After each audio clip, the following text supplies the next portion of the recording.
Welcome to the Cool Things Entrepreneurs Do podcast with your host, Tom Singer. In each episode, we explore the interesting lives of business leaders, entrepreneurs, solopreneurs, and others who have a healthy dose of the entrepreneurial spirit. It is time to explore something cool. Now, here is your host, Tom Singer. Well, hello, and welcome to another episode of Cool Things Entrepreneurs Do. Thank you so much for pulling your chair up to the cool kids table. We have crossed over the episode number 500 level. This is episode 501. So if you're just tuning in, there's a whole archive. Just like block out the next 6 days and go listen to all 500 episodes. If you're a returning guest, we're going to have a lot more to come. 500 is just the starting block for Cool Things Entrepreneurs Do. So thank you for being part of this little community. So before we get started, I have to thank the first sponsor of today's episode, and that is my friends at the Bias Disruption Podcast. Now, if you're listening to this, you're a podcast listener, you should look at your little list and make sure that you have the bias disruption, because human behavior, it is a complicated thing, especially when it comes to working and living together. And understanding why and how people behave in groups, oh, that is what my friends, Dr. Josh Packard and Megan Bissell, it's what they do for a living. And their podcast, The Bias Disruption, answers all kinds of questions about team size and culture change, and where does innovation even come from? So if you've ever wondered about these things or other things to make change last, you need to tune in to The Bias Disruption. Megan and Josh, they use social science, real-world experiences, and a lot of humor to share their useful insights. And they're kind of nerdy, so they're fun. Check out The Bias Disruption. So today's show, I'm going to interview yet another person who I met at the New Media Summit 2019. This was a pretty interesting event that I went to. A lot of people who were trying to grow their businesses wanted to either start podcasts or be guests on podcasts. And I really liked Justin. Justin Womack, he impressed me, and he's a copywriter, and he helps people like get their message out there digitally. So, Justin, welcome to Cool Things Entrepreneurs Do. Yes, thank you for having me, and it's an honor to be past the half-century mark on your podcast there. So, 501. I heard an interesting statistic that it was less than 1% of all 700,000 podcasts have actually reached 500 episodes. I haven't actually seen the proof of that, but that's what somebody told me. We're going to go with it until somebody proves me wrong. So that's a good stat. I would run with that one for sure. It sounds good. So, awesome. Hey, I don't like to read bios about people. So why don't you tell everybody, who is Justin Womack and what do you do? Yeah. So first and foremost, I'm a digital marketing specialist. I am a copywriter. I specialize in email copywriting. So I work with people that want to get their email sequences written out and running and automated. That's one of my specialties. I also have launched my own podcast. So I have a podcast called Marketing Geeks, and I help people to get their podcasts off the ground. I am a Fiverr Pro. So if you're familiar with the website Fiverr, which is a freelancing site, they have a pro division where they have vetted professionals that are on the pro side of things. So on there, I do copywriting gigs as well. I do Infusionsoft consulting, and I do podcast launches. So that's me in a nutshell, as far as the services that I'm offering to entrepreneurs. Awesome. So you weren't born a copywriter, and you didn't start off like when you started your career saying, I'm a digital marketing specialist. What did you do originally? Give us a little bit of your background and your story arc. Yeah, my background's all over the place, first and foremost. It's a mess as far as that goes. But yeah, I mean, I think one of the skill sets that came naturally to me was writing, though. So I was the guy that would go, was in honors English classes in high school that could go write an essay hours before they were due and still get a B, but because it was an honors class, it would count as an A. So that's awesome. So it doesn't matter. I got that grade point bump. So I'm a guy that has like a natural propensity for writing. However, there's a very, very distinct difference between copywriting and writing, which is something I learned over time. But coming out of high school, I originally kind of like was following, I think the voice of my mom was in my head, which was more like follow the safe path trajectory. And I went into the insurance industry out of high school and worked traditional employment, where I had a lot of success, but I was completely miserable. Every single day I felt like I was on like a hamster wheel of life, and it was like every day felt terrible to me. The movie Office Space is a great metaphor for how I felt. Filmed in Austin, Texas, by the way. Oh, I did not know that. Okay. But yes, that movie is for anyone that feels like they hate their work. And if you've worked in an office, that movie is dead on accurate. Ultimately, I only ever saw it because I liked Jennifer Aniston, but it turned out it was a good movie. Yeah, I don't remember what made me actually go see it, but I mean, when I saw it, it was like, wow, this guy gets it. But ultimately, I started. Eventually, I found the courage to kind of leave that position and started looking at other things. I worked in the movie industry for one movie, which ended up being a terrible experience as well. I love movies, but I don't love working for a-hole directors. And then I worked, and then I got a job on the back end of a seminar company, and I found an industry that I really connected to, which was the expert space, business coach, personal development side of seminars. While I was there, though, and that's where I learned a lot of the skill sets that I've now kind of taken on, which are the copywriting, the email marketing, Infusionsoft, automation. But while there, I got involved in a major car accident, and my car rolled up, very serious, rolled upside down underwater. I almost drowned, and it was dirty water. So because the water was so dirty, I spent 2 months in ICU because I breathed in really dirty water, had fungus on my lungs, and developed a condition called ARDS, which only 20 to 30% of people that get it survive it. Well, we're glad you do, or this would be a really quiet episode. Yes, this would be a very quiet episode, yes.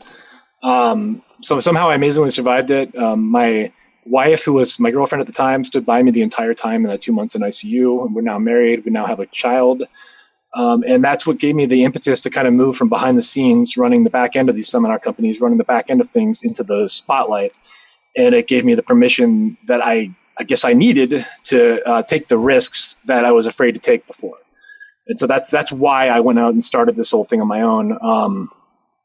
And some of the things I talk about now are like, how do you move the needle on like getting people's attention and getting authority too?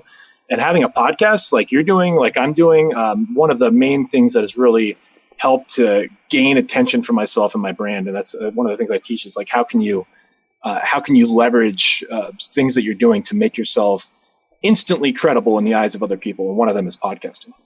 Awesome. So now that you've been doing this, how long have you been working for yourself? I've been working for myself now for a little over, 5 years, roughly. Okay. So a lot of people who listen to this show really resonate with a story like yours, other than the near-death experience. Yeah. Because they feel like in their career, they have their ladder against the wrong wall. And I know that was me. In fact, the reason I started the show 5 years ago was because it was kind of for people who felt like they were stuck. And maybe what I use the term stuck in the high middle. Maybe they're doing well in their career, but they just don't feel they're in the right place. And so now that you've been doing this for 5 years, what do you like about it? What I like is the controlling my schedule. That's huge for me. So having control over my schedule is one of the biggest drivers for having a business, even more so than money, I think. Because as an employee, it's not that I did poorly. I didn't crush it either, but I made around 80 grand a year as an employee. And that was, it was comfortable. I was comfortable working as an employee in terms of financial stability. However, I was miserable every single day of my life. And, the difference now is that I actually can, I don't live my life for weekends, for one. I don't live my life like waiting for the clock to hit 5 o'clock because I'm so miserable sitting in a chair, like being dictated when I have to be here, what I have to do. So like that kind of control for me is more important than anything else, I think. But on top of that, it's also just I like the challenges of being an entrepreneur too, and I like to challenge myself. I like to step. I enjoy stepping outside of my comfort zone. I'm a lifelong learner. I'm somebody that graduated college but never stopped going to college. I've been going to junior college for I take one class a year at least for 10 plus years straight. So. Well, it's interesting because my whole motto the last 3 years, I'm a lot older than you are, but when I turned 50, I came up with this whole idea that I was just going to make age 50 to 75 the best years of my life. And part of the way I was going to do that was this motto is try new things. And so I keep looking to try new things. Last night I was at a dinner party for my brother-in-law's birthday, and his 25-year-old son was there, and he had just taken up painting. And I was like, he was telling me about this. He showed me the first canvas he had painted. And it was good. I mean, it wasn't like, it wasn't like you were going to go spend $1,000 on it, but it was really good for the first time you've ever painted a picture.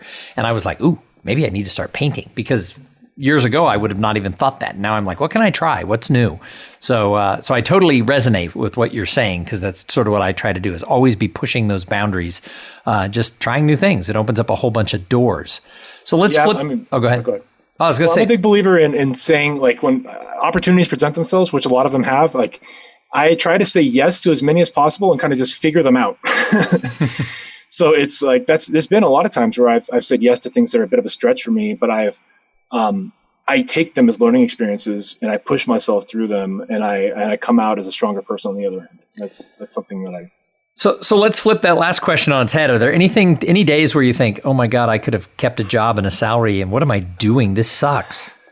Yes, of course. I mean, there are definitely days like that. There's been times like that. And, I was networking in Ventura Chamber at one point, and I came, one of the sales managers that runs, that works for LinkedIn was there. And I had a conversation with him, and we talked about potentially like me applying for a job over there even. And it's like, okay, that's actually like a legitimate job, legitimate thing. But it would have been a pretty decent commute because that's in Carpinteria. I live in Camarillo. It's probably an hour a day each way commute. Plus, on top of that, I'm working back on this dictated hourly schedule, and on top of that, I'm giving up. I'm building somebody else's dream, not my own dream, and I'm giving that up. And for me at this point, like after surviving all that, like it's not about money. That can't be the primary driver for me. Yes, that like is important. Obviously, money is a driver, and it's up there in the top three. But the freedom thing, like I'd rather be happy than risk that doing the other thing. So yes, there are times though that I've struggled, and I've had to buckle down and figure things out. And I've been like, wow, this was easier when I had a steady paycheck every single week, and I knew exactly how much money I was going to make every week. But there are ways through it, and I figure it out. That's all I can say. So what advice do you have for people who are listening to this episode and they're like, oh, I can totally relate to that, Justin. My ladder's against the wrong wall. I want to jump out and do my own thing, and I want to do it without, a car accident and a fungus in my lungs. So what advice do you have for people who feel that way? Well, a couple things. Number one that I've learned is fast action is one of the biggest drivers of success. So like when you learn something new, your ability to implement, your speed of implementation of new ideas is one of the things that I think separates successful people from unsuccessful people.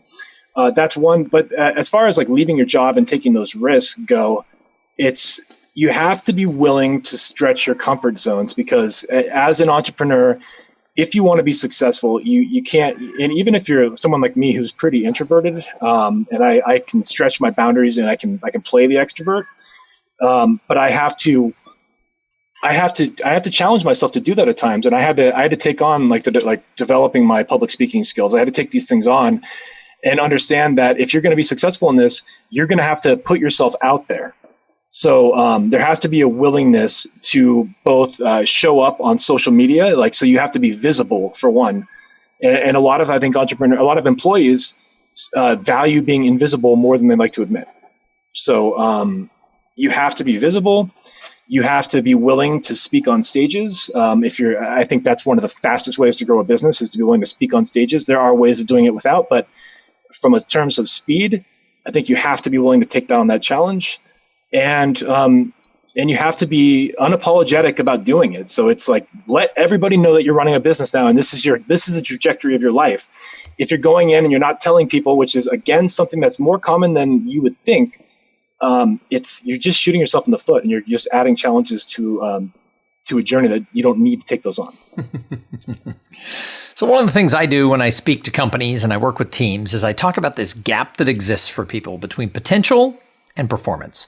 Because let's face it, we've all known people who've gone off on their own, or even in a job. They have so much potential, and then they don't go anywhere with it. Mm-hmm. And there's other people who have potential, and they skyrocket. So what do you think the delta is? Why do some people get farther across the gap between potential and performance when other people fall into the abyss? Well, I think there has to be a passion there for one. I mean, I look back like when I was working in insurance as a sales agent, and I think the biggest problem for me was my mental state was like a big problem, because there was a month, this is like a weird story, but there was a month where I was like, my performance was pretty bad, and it was to the point where my job was at risk. And then for some reason, the next month I was the number one sales agent out of like 80 agents in the entire region. And it was really just about like buckling down and kind of doing the work and like carrying that month. And actually, being willing to stay all the hours, working on taking the Saturday shifts, things like that. but it was something that I just didn't have the passion for. So if you have the passion behind it and you have the potential, I mean, you have to have the potential first. Like, there has to be a skill set. If you have the skill set and you have the passion, that's when I see actual results happening. And that's kind of like, I mean, that's like a metaphor for me, though. It's like from almost being fired to being number one in the whole company, where they have to take me out to lunch with a sales, it was just kind of an interesting thing that happened along my journey. And it's just like, okay, because everyone always said, I have so much potential, but I wasn't always living up to it. And it's like, well, I just have to care too. There has to be. Absolutely. And there's a little piece there to what you're talking about. And that is, you got to rely on yourself. So often, many of us get caught up really hoping someone else is going to do the hard work for us, or, sprinkle magic fairy dust on us.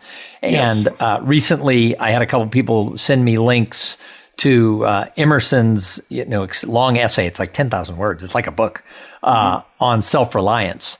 And as I read it, I was like, this was written in the 1800s. And I'm like, oh my God, everybody needs to be reading this today, because there is no magic fairy dust and no one's going to do it for you. You have to be the person who believes in yourself and go and does it. And there's an entire industry built off that point that everybody wants somebody else to do it for them. Right. And there, I mean, I worked in that industry in a lot of ways, so I get it. But yes, like you can't just hire somebody to do it for you. Like, as an entrepreneur, you're never going to find, I don't care how amazing the presentation is, they're not going to move it. They're not going to do it for you. It's going to take work on your end, and it might be in conjunction, and they can make you get to that goal faster. Yes. But it's going to take work on your end. And I think that's another thing, is that people are always looking for the magic bullet that's going to make things so easy for them. But it's really, entrepreneurship is hard. It's got challenges. It takes work.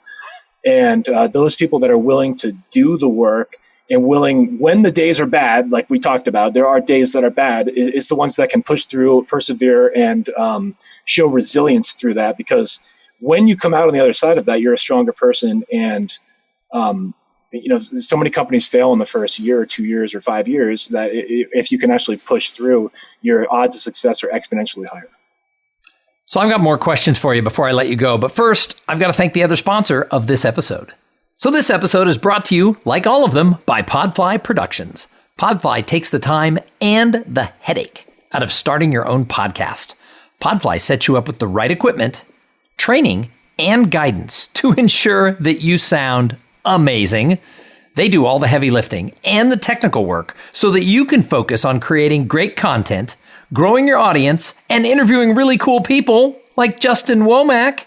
Hey, if you want to start a podcast, and I know some of you do, check out the offer that they have for the listeners of this show by jumping over to podfly.net/cool things. And I'll tell you what, I've been working with them for 5 years. They are one of the best vendors I have ever encountered in any industry.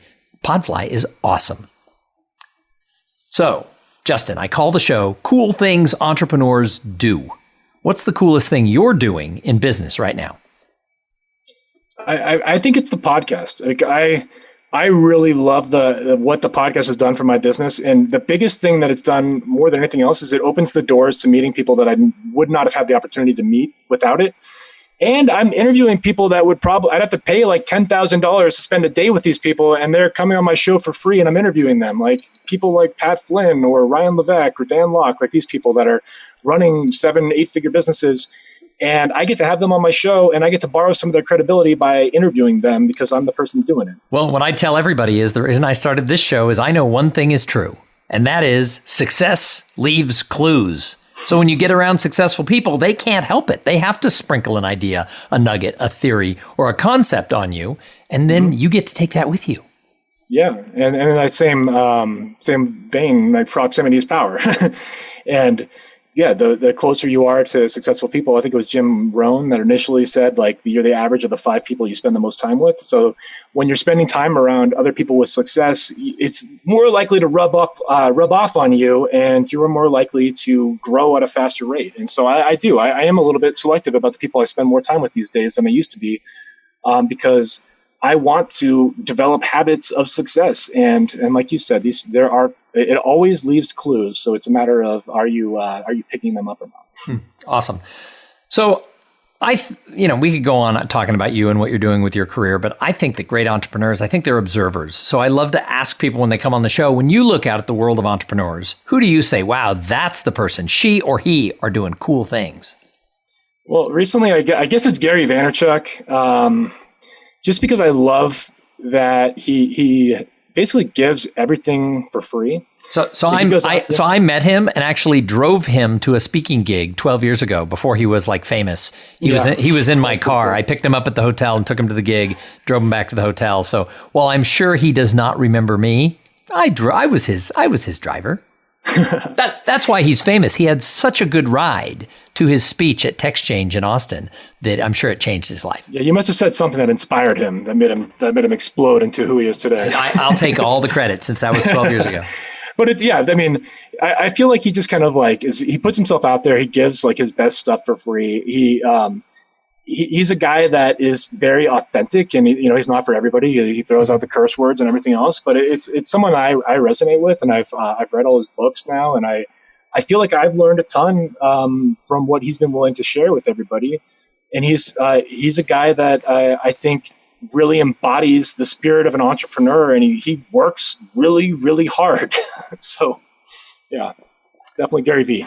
So the last question I ask everybody is, what do you do to give back to the greater good? Because I think if we're fortunate, and all of us are fortunate if we get to work for ourselves and can feed our families and make it work, I think we have to do more than just make money and go, hey, look at me, look at me. So what do you do to serve others? I mean, I volunteer. And to be honest, though, it's not entirely selfless, because I also get something out of it. Because when I volunteer, I'm getting either speaking opportunities or getting opportunities to learn too that I like to take on. But I volunteered. We did a TEDx in Camarillo here a couple of years ago, and at the time I probably should have applied to be a speaker, but I didn't. But I volunteered to help run the fundraising for it and the back end of it. So I learned a ton on the back end of that. There's an organization called Weave here in Ventura County, which is Women's Economic Venture. And they bring me in constantly, and I teach a section for their classes on digital marketing for free.